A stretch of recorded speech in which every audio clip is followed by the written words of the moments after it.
You really should consider getting a job, Virginia. Even part-time would give you something meaningful to do.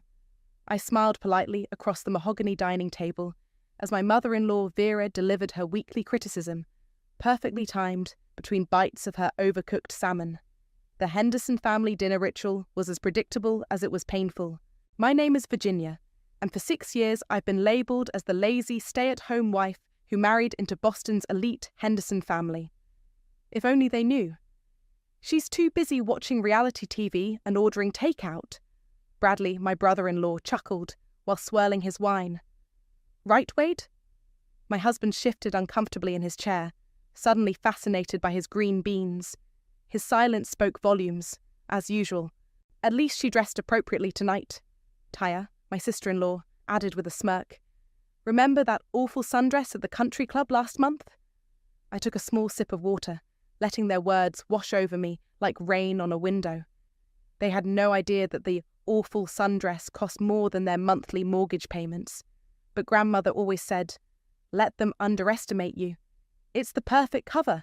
The Henderson Group needs driven people," David, my father-in-law, pronounced from the head of the table. People who understand business, who have ambition. Speaking of which, Bradley, how's the Morgan acquisition coming along? As Bradley launched into his rehearsed speech about market penetration and synergy, my phone buzzed silently in my lap. A text from Kaya. "It's happening. They're hemorrhaging cash faster than we guessed." I allowed myself a small smile, remembering the day grandmother left me her empire. The trust fund, the business education, the connections, all with one condition. Never let them see you coming, dear. "Virginia, are you even listening?" Vera's sharp voice cut through my thoughts. Bradley was explaining something important about the business world. You might learn something. "Oh, I always learn so much at these dinners," I replied softly, watching Bradley preen. If he knew I'd already identified 3 fatal flaws in his acquisition strategy, he might choke on his wine. "Mother, perhaps we could discuss something else," Wade finally spoke up, though his eyes remained fixed on his plate. "Of course, darling," Vera cooed. "How's the new project going? The one you mentioned last week?" As Wade detailed his latest venture, I felt my phone buzz again. Another text from Kaya. "Their stock dropped 12% today. Time to move?" 6 years of dinners like this. 6 years of calculated humiliation. 6 years of watching them run their company into the ground while dismissing every subtle suggestion I made. But grandmother was right. Patience is a weapon when wielded correctly. "Virginia, dear." Vera's voice dripped with false concern. "You barely touched your food. Watching your figure again?" "Just savouring every moment," I replied, meeting her eyes with a gentle smile that didn't quite reach mine. "Well, you should eat more," Taya chimed in. "It's not like you burn any calories sitting at home all day." My phone buzzed a third time. Kaya again. "Board meeting leaked. They're desperate for investors. Perfect timing." "Actually," I said, standing up smoothly, "I should head home. I have an early morning tomorrow." "Oh?" Bradley smirked. "Finally found a hobby?" "Something like that," I replied, gathering my purse. "Wade, are you coming?" He nodded, making his excuses as we left. In the car, he was quiet until we hit the highway. "I'm sorry about them," he muttered. "They mean well." I thought about the empire I'd built in secret, the shell companies poised to strike, the years of careful planning about to bear fruit. "Don't worry about it," I said softly. "Everything happens for a reason." My phone lit up one last time. Kaya had sent a link to the Henderson Group's latest financial report. The numbers were worse than we'd anticipated. Much worse. "Want to watch something when we get home?" Wade asked, oblivious to the storm about to break. "Actually, I need to make a few calls," I said. "Business calls." He laughed, the same dismissive laugh I'd heard from his family countless times. "Business calls? You?" I smiled in the darkness of the car, thinking of grandmother's words on her deathbed. "They'll never see you as a threat until it's too late. That's your advantage, my dear. Use it." "Yes," I replied simply. "Business calls." The time for silence was ending. Soon they'd learn exactly who they'd been underestimating all these years. But for now, I had work to do. After all, hostile takeovers require perfect timing. The numbers don't lie, Kaya said, spreading financial documents across my home office desk. The Henderson Group is bleeding money from every division. I studied the internal memos Gianna had leaked to us. Red ink everywhere, desperate attempts to hide mounting losses. The company's foundation was crumbling beneath its gleaming facade. Look at this. I pointed to a particularly concerning figure. They've lost 30% of their major investors in the last quarter alone. And that's just what they're admitting to, Kaya replied, pulling up more documents on her laptop. The real numbers are worse. A knock at my office door made us both freeze. Virginia, Wade called out. Can I come in? I quickly gathered the papers while Kaya closed her laptop. Just a minute, I called back, stuffing everything into my desk drawer. Come in. Wade entered, looking uncomfortable in his usually pristine suit. His tie was loose and dark circles shadowed his eyes. Hey, I didn't know you had company. Just catching up with Kaya, I smiled. Girl talk. Right, he nodded, then hesitated. Listen, honey, I need to talk to you about something. Kaya took her cue. I should get going anyway. Thanks for the coffee, Virginia. She gathered her things, giving me a meaningful look as she left. Once we were alone, Wade perched on the edge of my desk. I've been thinking, maybe we should consider cutting some expenses. Oh? I kept my voice neutral, though my heart raced. The lake house, for example, we barely use it, and the maintenance costs are... Are you saying we can't afford it? I asked carefully. No, he backpedaled quickly. Just being practical. Times are challenging in the market right now. I remembered his father's words from 3 years ago, when I'd suggested diversifying their investments. The market is fine, Virginia. Leave business to those who understand it. Whatever you think is best, I said softly, playing my role perfectly. Wade relaxed visibly, patting my hand. Thanks for understanding. I need to head to the office. Bradley called an emergency meeting. After he left, I immediately called Gianna. It's worse than we thought, she whispered into the phone. Bradley's going crazy, screaming at everyone. They're trying to secure emergency funding, but nobody's biting. Keep your head down, I advised. Document everything, but don't draw attention. You should hear him right now, Gianna said, her voice dropping even lower. He's in his office yelling at someone. Wait. I heard a door slam through the phone, followed by Bradley's voice in the background. If we don't get new money in by next quarter, it's over? Perfect, I smiled. That's exactly what we needed to hear. Later that afternoon, I visited the Henderson Group's main office, playing the role of devoted wife bringing Wade his forgotten laptop. The security guard knew me, barely glancing up as I passed. In the elevator, I heard 2 junior executives whispering. They're selling off assets. Heard Bradley's drinking in his office. Stocks in freefall. The doors opened to chaos. People hurried through corridors, clutching papers and speaking in urgent whispers. I spotted Taya arguing with her father near the conference room. Daddy, you promised that money was for my new charity foundation. Not now, Princess, David snapped. We have bigger problems. I walked past them, remembering all the times they'd mocked my simple understanding of business. Now their empire was collapsing, and they had no idea their salvation would be their undoing. In Wade's office, I found him staring out the window, phone pressed to his ear. Yes, sir, I understand. We'll have those numbers for you tomorrow. He hung up, jumping when he noticed me. Virginia, what are you doing here? You forgot your laptop. I held up the bag. Everything okay? He ran a hand through his hair. Just business stuff. Nothing for you to worry about. Of course not, I smiled, setting down the laptop. As I turned to leave, I paused. Oh, by the way, I cancelled the lake house maintenance service to help with expenses. The relief on his face was almost painful to watch. Thanks, honey. That helps. Back in my car, I called Esther, my grandmother's former lawyer. How soon can we move on the shares? The shell companies are ready, she replied. Just say when. I watched through the window as Bradley stormed across the parking lot, loosening his tie and pulling out a flask. Start buying tomorrow. Small amounts, different companies. Let's not spook them yet. Just like your grandmother would have done, Esther chuckled. She'd be proud. I started my car. thinking of all the times they'd dismissed me, belittled me, treated me like an ornament. They wanted a trophy wife, I murmured. Instead, they got me. The pieces were falling into place. Soon, very soon, they'd learn exactly who they'd been dealing with all along. Sign here and here. Esther pointed to the marked lines on the thick stack of documents. Each shell company needs separate authorization. I worked through the papers methodically, my pen scratching across page after page. Outside my grandmother's old office, now mine, Boston's financial district sparkled in the morning sun.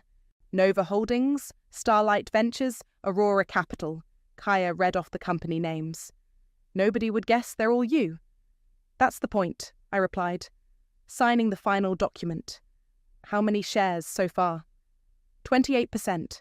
She checked her tablet. And climbing. They're practically giving them away. My phone buzzed. Gianna. Bradley's meeting with potential investors right now, she whispered. But they're walking out. All of them. Perfect timing. I smiled. Is everything ready for the next phase? The documents are on his desk. He's so desperate he'll sign anything that looks like salvation. I ended the call as Esther spread out a new set of papers. These are for your grandmother's old business partners. They're eager to help. Apparently, they never liked the Hendersons much. Nobody who actually knows them does, I muttered, remembering countless social events where the family's true nature showed through their polished veneer. The intercom buzzed. Ms. Carter from Henderson Group is here, my assistant announced. Gianna entered, clutching a folder and looking nervous. Bradley signed everything. He didn't even read the fine print. Of course not, I took the folder. Men like Bradley think they're above details. There's more, Gianna said, glancing at her phone. They're planning some kind of announcement event, a gala for the new mystery investor. Kaya laughed. They're throwing you a party and don't even know it. Wade called earlier, I said, checking my messages. They're all panicking. Vera's organising the event herself. Apparently, it needs to be perfect to impress their saviour. If they only knew, Esther smiled, gathering the signed documents. Your grandmother would have loved this. A text from Wade lit up my phone. Big news. Company saved. Mystery investor bought controlling stake. Celebration gala next Friday. Wear something nice. Wear something nice, I read aloud, my voice dripping with irony. As if I'd wear anything else to my own coronation. Kaya peered over my shoulder at another incoming message. This one from Vera. Virginia, dear. Please let me help you choose an appropriate dress for the gala. We can't have you embarrassing the family in front of our saviour. Should I tell her I already have the perfect outfit? I smirked. I've been saving it for a special occasion. The red Valentino, Kaya asked. The very one. Nothing says, I own you now quite like a power suit in victory red. Gianna's phone chimed urgently. Bradley's calling an all-staff meeting. He's going to announce the gala. Go, I nodded. Keep me posted. After she left, Esther finished processing the paperwork. With these signatures, you now control 53% of Henderson Group. Completely legal, completely binding. And completely invisible until I choose to reveal it, I added, standing to pour champagne. To Karma. To Karma, they echoed, raising their glasses. My phone buzzed again. Bradley this time. Virginia, make yourself useful and help Mother with the gala planning. Try not to mess it up. Should I remind him that in 1 week he'll be calling me boss? I showed the message to Kaya. Patience, she counselled. You've waited 6 years. What's 1 more week? I walked to the window, watching the Henderson Group building in the distance. Through my binoculars, I could see Bradley pacing in his office, phone to his ear, gesturing wildly. Look at them scramble, I murmured. All that pride, all that arrogance, and they never saw it coming? Your grandmother always said the best revenge is the one they never suspect, Esther remarked, joining me at the window. My phone lit up with a group text from Vera to the family. Emergency dinner tonight. Must discuss gala details. Virginia, do try to contribute something useful. Oh, I'll contribute something, I smiled, typing my reply. Looking forward to it. I have so many ideas to share. Kaya snorted. Ideas like, surprise, I own your company now. Something like that. I gathered my things, preparing to head home. 1 last week of playing the dutiful wife. one last week of their condescension. And then? Esther asked, though she knew the answer. I paused at the door, thinking of every slight, every dismissive comment, every time they treated me like a decorative object rather than a person. And then I showed them exactly who they've been underestimating all these years. The elevator doors closed on their smiling faces, and I descended toward the lobby, ready for one final performance as the meek, passive Virginia they thought they knew. In 7 days, that woman would cease to exist, replaced by someone they should have feared all along. "For heaven's sake, Virginia, you can't wear that to the gala," Vera's voice echoed through the boutique. "It's far too bold." I stood before the mirror in my chosen red Valentino suit while Taya and Vera circled like vultures, picking apart my selection. "She's right," Taya sneered. "You should wear something more appropriate for your position." "And what position is that?" I asked mildly, smoothing the perfectly tailored lapels. "Well, you know," Vera waved her hand dismissively. "You're Wade's wife, not a businesswoman. If they only knew how many businesses I already owned through my various holdings. What would you suggest?" "This lovely navy dress." Vera held up something that looked like it belonged at a funeral. "Much more suitable for someone of your background." I checked my phone as they continued their fashion critique. A message from Gianna. "Bradley just tried accessing the company's emergency funds. They're gone." "I think I'll stick with the suit," I said, turning to face them. "Red is my power colour." Taya nearly choked. "Power colour, please? The only power you have is your husband's name." I smiled, remembering the stack of ownership documents sitting in my safe. "We'll see." Back home, I was sorting through old photos when I found it. Me at 19, standing beside grandmother in front of her company headquarters. Her words echoed in my memory.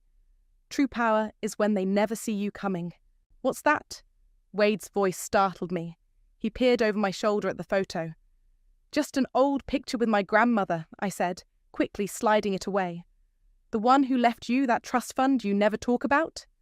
He loosened his tie, looking exhausted. "Listen, about the gala." "Yes?" "The investor. They're very private. They've requested to remain anonymous until the announcement." "How mysterious," I maintained a neutral expression. "Any hints about who it might be?" "None," he sighed, collapsing onto the couch. "But they own everything now, the whole company. Father's beside himself." My phone buzzed. "Kaya, all shares are under your name now. You own it." "I'm sure everything will work out exactly as it should," I said, pocketing my phone. "Mother wants you to be on your best behaviour at the gala," Wade continued. "No embarrassing stories or inappropriate comments." "When have I ever embarrassed you?" I asked quietly. He had the grace to look uncomfortable. "You know what I mean. This investor is saving our family. We need to make a good impression." "Trust me," I smiled. "They'll be impressed." Later that evening, I sat in my office, drafting my speech for the gala. The words flowed easily. 6 years of pent-up thoughts finally finding their voice. My phone rang. Vera again. "Virginia, dear, about the gala seating. I think it's best if you sit at the family table, but perhaps toward the end. We want to keep the important seats for the investor and their team." "Of course," I replied smoothly. "Whatever you think is best. And please reconsider that red suit. It's so aggressive." "I'll think about it," I lied, ending the call. Another text from Kaya. "Final preparations complete. No loose ends. You ready for this?" I looked at my reflection in the window, seeing not the meek daughter-in-law they'd tried to shape, but my grandmother's heir. Strong, calculated, unstoppable. "More than ready," I typed back. Wade came home late, smelling of whiskey. "Had a drink with Bradley," he mumbled. "He's terrified about this investor. Says they could fire everyone." "Could they?" I asked innocently. "They own 53%. They can do whatever they want." He looked at me blearily. "What are you working on?" I closed my laptop on the speech draft. "Just some writing. Nothing important." "You should get some rest," he said. "Big day Friday. Mother's counting on you to help with the final arrangements." "I wouldn't miss it for the world," I replied, watching him stumble toward our bedroom. Once he was gone, I reopened my laptop and finished the speech. 6 years of playing the perfect passive wife had taught me patience. Now it was time for action. My phone lit up one last time. Esther. Your grandmother's portrait has been delivered to my office, ready to hang in the Henderson Group boardroom when you give the word. I smiled, imagining their faces when they realized who'd been pulling the strings all along. Perfect, I replied. Everything's falling into place. I read through my speech one final time, each word a carefully crafted blade. Friday couldn't come soon enough. The Hendersons wanted a gala to celebrate their salvation. I'd give them a night they'd never forget. The day before the gala, I stood in front of my closet, running my fingers over the red Valentino suit. Tomorrow, everything would change. The thought should have terrified me, but instead, I felt oddly calm. Virginia? Wade's voice interrupted my thoughts. We need to talk. I turned to find him standing in the doorway, looking more disheveled than I'd ever seen him. His usual perfectly pressed shirt was wrinkled, his hair a mess. What's wrong? I asked, though I knew exactly what was eating at him. I can't sleep. Can't eat. He paced the room. This investor. They own everything now. Everything my family built. Sometimes change is necessary, I offered quietly. He whirled on me. How would you know? You've never built anything. You don't understand what it's like to feel this powerless. Oh, the irony. I bit back a smile. Don't I? What's that supposed to mean? Nothing, I said, turning back to the closet. Just that I might understand more than you think. God, he ran his hands through his hair. Mother was right. You've never understood our world. The pressures, the expectations. The arrogance, I suggested mildly. The condescension. See? This is exactly why they think you're beneath us. He stopped, realizing what he'd said. The room went silent. 6 years of pretense cracked, just slightly. Beneath you? My voice was soft, dangerous. Is that what they think? I didn't mean, he backpedaled. It's just, you never tried to fit in. Never tried to be what my family needed. And what exactly did your family need, Wade? Someone who understood our position, our responsibilities. Instead, you just exist, like some trophy wife who can't even dress appropriately for a business dinner. I walked to my desk, pulled out my speech for tomorrow. Not everything you think is small actually is. What's that supposed to mean? He grabbed the papers from my hand. What's this? I snatched them back before he could read them. Tomorrow's another day, Wade. Get some sleep. Virginia, his voice cracked. I feel like I'm drowning. The company, this investor, I feel like such a failure. For a moment, I almost felt sorry for him. Almost. You're not a failure, Wade, I said carefully. You're just not as in control as you thought you were. My phone buzzed. Kaya. Final checks complete. Boardroom portrait hung. Security briefed. Tomorrow's going to be epic. I should go, Wade muttered. Bradley wants to review the investor introduction one more time. After he left, I called Kaya. He's breaking down. Having second thoughts? She asked. I thought about 6 years of dinners, of snide comments, of being treated like an ornament. No, they made their choice long ago. Tomorrow I make mine. Your grandmother would be proud, she said. Speaking of which, you should see her portrait in the boardroom. It's perfect, hiding in plain sight until tomorrow's reveal. I smiled, remembering how they'd never bothered to ask about my family, my background. Too busy assuming I came from nothing to realize I came from everything. The doorbell rang. A delivery. Inside the package was a small box from Esther. The note read, Your grandmother wore these the day she took over her first company. Now it's your turn. Inside were a pair of elegant pearl earrings. I put them on, studying my reflection. The woman in the mirror looked nothing like the meek daughter-in-law the Hendersons thought they knew. My phone rang again. Vera. Virginia, dear, please tell me you're not still planning to wear that horrible red suit tomorrow. Actually, I smiled, I am. But, trust me, Vera, tomorrow it'll all make perfect sense. I hung up before she could respond, and returned to my speech. Each word was carefully chosen, each revelation perfectly timed. Tomorrow, they'd learn exactly who they'd been dealing with all these years. One last text came through. Gianna. Bradley's drinking in his office again. Keeps talking about how this mystery investor will save everything. If he only knew. I replied with a simple, smiling emoji, then set my phone aside. The red suit hung ready. The pearls gleamed at my ears, and my speech waited on the desk. Everything was in place. In less than 24 hours, the Hendersons would learn that their salvation and their downfall were one and the same. They'd discover that the woman they'd dismissed for 6 years had been watching, waiting, and planning all along. I picked up my speech one last time, reading the opening line. For 6 years, you've told me who I am. Now, let me tell you who I've always been. Tomorrow couldn't come soon enough. The Henderson Group's grand ballroom sparkled with false promises and desperate hope.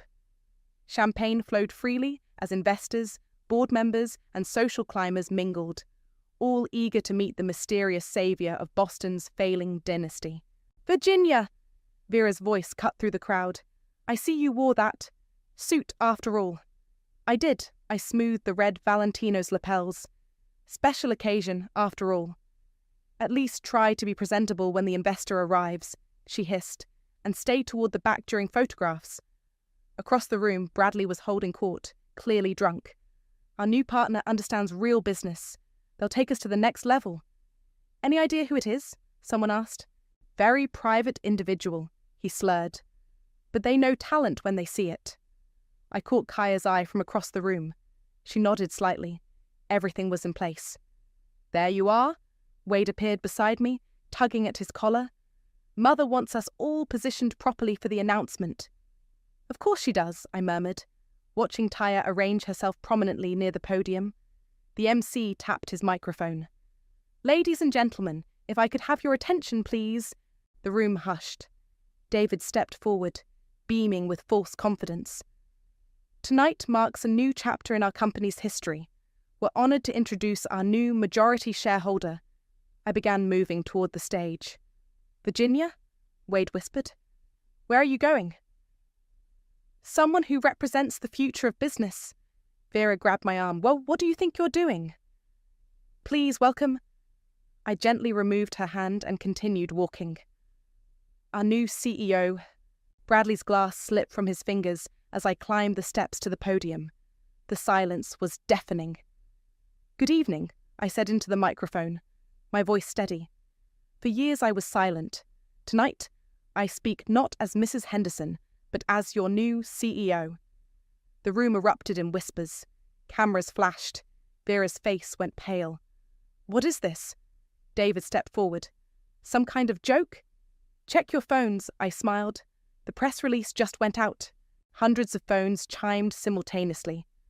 The murmuring grew louder. "This is impossible." Bradley stumbled forward. "You're nothing. You're nobody." "Actually," I pulled out a folder. "I own 53% of Henderson Group shares. Through various holdings you were too arrogant to investigate properly." Taya's voice rose shrilly. "She can't do this. Daddy, stop her." "It's already done," I continued, my voice carrying across the stunned crowd. "The papers were signed weeks ago. By you, Bradley. Remember those emergency funding documents you didn't bother to read?" Wade pushed through the crowd. "Virginia, what are you talking about?" "Perhaps we should discuss my grandmother." I gestured to the wall where her portrait now hung. "The same grandmother whose business empire you never bothered to ask about, too busy assuming I was beneath you to realize I was above you all along." "Security!" Vera screamed. "Remove her!" "They work for me now," I smiled. "Everyone does." The cameras kept flashing as I outlined the restructuring plans. Bradley's firing, David's forced retirement, the complete overhaul of the board. "You can't do this," David sputtered. "We're family." "Family?" I laughed softly. "Was I family when you mocked me at every dinner, when you dismissed every suggestion I made, when you treated me like decoration?" The crowd was riveted. Journalists scribbled frantically. 6 years, I continued. 6 years of watching you run this company into the ground while treating me like an ignorant trophy wife. Well, surprise. The trophy just bought the whole display case. Wade pushed forward. "Virginia, please. We can talk about this." "Now you want to talk?" I met his eyes. 6 years of silence, and now you want to talk. Vera collapsed into a chair, fanning herself dramatically. This will destroy us. No, I corrected her. This will save the company. From you. From your arrogance. From your outdated ways of thinking. I gestured to Kaya, who began distributing press packets. The Henderson Group is now under new management, I announced. Those who wish to stay will adapt. Those who don't, I looked pointedly at Bradley, will leave. You'll regret this, Bradley slurred, lunging for the podium. Security stepped forward, blocking his path. I think, I said quietly into the microphone, that the only regret here is how long I waited to do this. The room had transformed. Where once they'd looked down on me, now they looked up, literally and figuratively. The power shift was palpable. I straightened my red suit, grandmother's pearls gleaming at my ears. Now, shall we discuss the future of our company? The emphasis on our made Vera flinch. Cameras flashed again, capturing the moment perfectly. The family in disarray, the crowd enthralled, and me, finally, gloriously me, standing exactly where I belonged. At the top. Let's talk about competence, I continued from the podium, my voice cutting through the chaos. Bradley, would you like to explain the Morgan acquisition, the one you botched so spectacularly? Bradley lunged forward again, face red with rage and alcohol. You little... Or perhaps, I cut him off, we should discuss the offshore accounts, the creative accounting, the tax evasion attempts. The room went deadly quiet. David's face turned ashen. That's right, I smiled. I know everything, every shortcut, every cover-up, every desperate attempt to hide your failures. You're lying, Vera stood up, trembling. You have no proof. I nodded to Kaya, who started the presentation. Financial records, emails, and transaction histories appeared on the giant screen behind me. 6 years of documentation, I explained. Every illegal decision, every ethical breach, all meticulously catalogued. Wade pushed through the crowd. Virginia, stop this! Think about what you're doing to the family. Family? I laughed. Let's talk about family, Wade. Let's talk about how your family treated me, how you stood by silently while they tore me down day after day. The journalists were frantically taking notes. Cameras clicked continuously. But this isn't about revenge, I continued. This is about survival. Your mismanagement nearly destroyed this company. Your arrogance almost bankrupted hundreds of employees. Bradley tried to interrupt, but security held him back. As of tonight, Bradley is terminated. David will retire. The board will be restructured. I paused, letting each announcement land like a hammer blow. Those who remain will answer to me. You can't do this, Tyre shrieked. We'll fight you. With what? I asked calmly. Your shares, your influence, your money. Check your accounts. Everything's frozen pending investigation. The crowd murmured as phones came out, people checking their banking apps. This is illegal, David shouted. Our lawyers will... Your lawyers work for me now? I cut him off. In fact, they're the ones who helped structure this takeover. Legally, properly. Everything you failed to do. Vera collapsed again, this time for real. A waiter rushed to help her. Ambition didn't save you, I addressed the family directly. But intelligence just might. Those willing to adapt can stay, under my leadership. Those who aren't? I gestured to the door. Bradley stormed out, shoving people aside. Tyre followed, mascara streaming down her face. Now, I turned to the assembled crowd. Let's discuss the future. Real leadership, real innovation, real... Ms. Virginia! Gianna pushed through the crowd, face pale. There's something you need to see. She handed me a tablet, hands shaking. My eyes widened at the numbers on the screen. What is it? Kaya whispered, joining us. Another layer, I muttered. Hidden accounts. Tax fraud on a scale we didn't catch. David's expression changed from defeat to something like triumph. Not so perfect after all, are you? I straightened my spine, mind racing. This could sink everything. The company, the takeover, my revenge. Ladies and gentlemen, I addressed the room, please enjoy the refreshments. We'll reconvene shortly. Security began ushering people toward the reception area. I grabbed Kaya and Gianna, pulling them into a side room. How bad? Kaya asked. Bradley's been running a parallel fraud scheme, Gianna explained. Millions hidden in offshore accounts. If the IRS finds out, They will, I said grimly. David's smirking because he thinks this will force us to keep them in power, to hide their crimes. What are you going to do? Kaya asked. I looked at my grandmother's portrait on the wall, remembering her words. Power isn't about having all the answers. It's about finding them. Get me the FBI's Financial Crimes Unit, I ordered. And our tax attorneys. We're not hiding this. We're exposing it. But the company, Gianna started. We'll survive, I cut her off. Because we'll be the ones who uncovered the fraud. We'll be the solution, not the problem. My phone buzzed. Wade. We need to talk. Now. Watch them, I told Kaya. Don't let anyone leave. This isn't over. I stepped back into the ballroom, where Wade waited alone. You've destroyed everything, he said quietly. No, I replied. Your family did that long ago. I'm just cleaning up the mess. I loved you, he whispered. No, I said again. You loved the idea of me, the quiet, submissive wife who never questioned, never challenged. That person never existed. He turned to leave, then paused. You'll regret this. I watched him go, then turned to face the crowd waiting beyond the doors. Time to finish what I'd started? The night wasn't over yet, and neither was I. Sign here, my lawyer pushed the final divorce papers across the desk. And it's done. I signed my name with the same pen I'd used to take control of the company. Poetic justice. The tax fraud investigation is proceeding as planned, Kaya reported, watching Wade's lawyer hurry out with the papers. Bradley's facing serious charges. David and Vera have fled to their house in the Bahamas. Let them run, I said, standing to look out over the city. The Henderson Group building, now Henderson Carter Enterprises, gleamed in the morning sun. The FBI will find them. My phone buzzed. Gianna. Taya's giving an interview outside. You might want to see this. I switched on the office TV. There was Taya, perfectly coiffed, despite everything, spinning her version of events. Of course I'm still consulting for the company, she was saying. Virginia and I have always been close.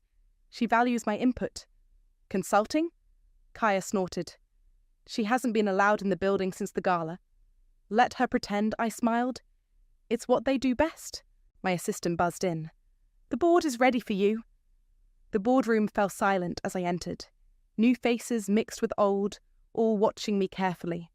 My grandmother's portrait hung behind my chair, a reminder of where I came from and where I was going. The SEC investigation revealed more than just Bradley's fraud, I began. It exposed a culture of corruption that ends today. Murmurs rippled through the room. Our stock has stabilized, I continued. Client confidence is returning.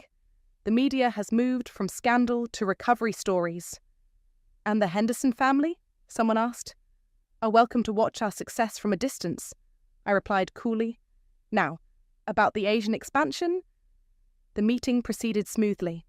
This was my element, not playing housewife, but running an empire, just as grandmother taught me. Later, walking through the office, I overheard snippets of conversation. Profits up 30%. New clients signing. Best quarter in 5 years. My phone buzzed again. Wade, please, we can still fix this. Come home. I deleted the message without responding. Home wasn't a place where you had to pretend to be less than you are. Outside my office, I found Vera waiting. Security let you up? I asked, unsurprised. I'm still a Henderson? She said stiffly. Not here, you're not. I moved to pass her. We made you. She grabbed my arm. Everything you have. Everything I have, I cut her off. I earned. While you were mocking me, I was learning. While you were judging me, I was planning. While you thought I was nothing, I became everything. You'll fail, she spat. Without us, you'll crash and burn. I smiled, thinking of the company's soaring stock price. Actually, we're doing better than ever. Funny how removing dead weight helps with that. She flinched. Security will show you out, I said, pressing the call button. Don't come back. As she was led away, Kaya appeared with more papers. The rebranding is complete. New logos, new letterhead, new era. Perfect timing, I said, watching Vera's retreat. How's the family taking it? Bradley's lawyers are negotiating a plea deal. Taya's husband left her. Wade? She hesitated. is no longer our concern, I finished. My office felt different now. No more hiding my intelligence, no more dampening my ambition, no more pretending to be less to make others feel more. "Miss Carter?" my assistant called. "Your next appointment is here." "Send them in," I replied, straightening my red blazer. My signature look now. A young woman entered, clutching a resume. I recognized that look. Hungry, ambitious, underestimated. "Tell me," I said, gesturing for her to sit. "What do you know about power?" She straightened, eyes bright. "That it's not about who you are, but who they think you're not." I smiled. Grandmother would have liked her. My phone lit up one last time. Gianna. Bradley just got arrested. It's all over the news. I turned to the window, watching my reflection overlap with the city skyline. The meek daughter-in-law was gone, replaced by someone they should have seen all along. "You know what the best revenge is?" I asked the young woman. "What?" "Success," I replied, sitting behind my desk. "Now, let's talk about your future." Outside, I could see Vera giving another interview, probably claiming some kind of involvement in the company's success. Let her talk. I had work to do. Revenge looks good on me, but power, that's permanent. And I was just getting started.